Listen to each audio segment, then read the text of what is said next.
I'm Will, I'm the Bald Book Geek, and here is a different type of video. I've done these kind of videos before, but I always think it's interesting. Here are my top 5 book covers of books that I've read this year. We start this list with an interesting one. Books are beautiful. There are some gorgeous books around, and publishers have tipped onto the fact that people want beautiful books.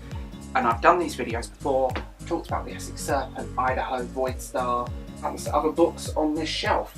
But these are the ones that I've read recently. These are this year's reads only. Where do we start? I want to start with this, Queens of Innis Leah. I have to say this is the ARC, but the actual finished book is also not dissimilar. They're practically identical, just obviously slightly different name on the front of the book. Stars and the space behind and the gold, the rich blue and gold, I think this is beautiful. I think as a book cover it's striking, it's strong. The ARC blew me away, and the hardback is just as gorgeous. Booktube always gushes about book covers, but sometimes I think I do get it. I love secondhand books and I love pre-owned books, but I love books which I do have a soft spot for this. I mean, some of these I'd like as wall art. The surface breaks, I've banged on about this book a lot. Again, beautiful. And the inner sleeve. I love the artwork. I think the artwork definitely points this book in a weird direction in the best way possible, and it definitely catches the mood of the story. It's a retelling of The Little Mermaid. You have the cover with the mermaid herself on it, her world, things that symbolise her, the broken mirrors, the fish and the birds. The birds are quite important, and there's just a lot here, the cup, the knife. The cover has things from the story on it, and yeah, it's symbolic of the book itself. This one is very different. This is a Nick Harron. This is What Happened. This is a crime novel, a bit of a thriller. This is my signed edition from the Derby Book Festival. I love this cover for the simple reason it's simple, it's elegant. You basically just have a plant on the cover. You have a plant that's obviously wilted and a bit dead, and it definitely sums up the story. It's just very symbolic of what's going on. The tension of the world, I think, comes through in that image on the cover.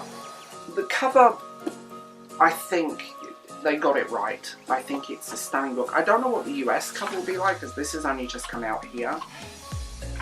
But it will be interesting. It'll be interesting to see that, because American crime covers are always a little bit weird. Tomorrow. Story of an Immortal Dog. I've again banged on about this book completely and for long enough. I'm going to say this is a stunning book. I love the cover art. I love the fact, again, I think Britain got the best deal. The American cover's quite bland. It's black with gold thing and the dog in the middle. Where this actually has things, locations from the stories, parts of Venice, the ships, the coaches, the gun, the muskets, the people on the canals. It's just pretty. It's nice to see it's a proper hardback rather than a fake hardback, which is a whole different thing. I think when they get it this right for a cover, it's always worth mentioning. The end papers are also rather special. That is a map of all the locations that appear within this book. And then the very last page is a famous painting. Very famous painting on this piece. Basically this is a part of the story, and the dog in the story is waiting there for a few centuries.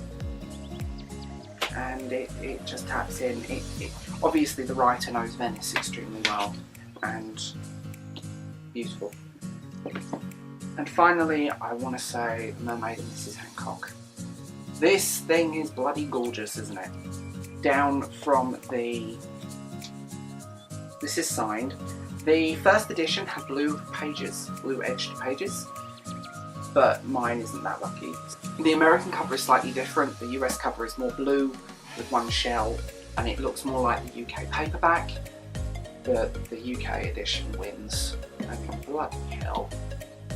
And then obviously we have this gorgeous, it's wallpaper by the way, we have gorgeous end papers, but the cover is actually a vintage piece of wallpaper designed by a woman.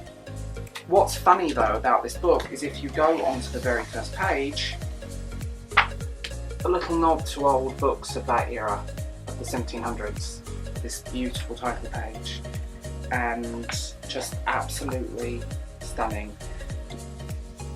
So, can you guys tell me in what you think of these covers? What's your favourite book covers? What do you love? What do you hate? I'd love to know.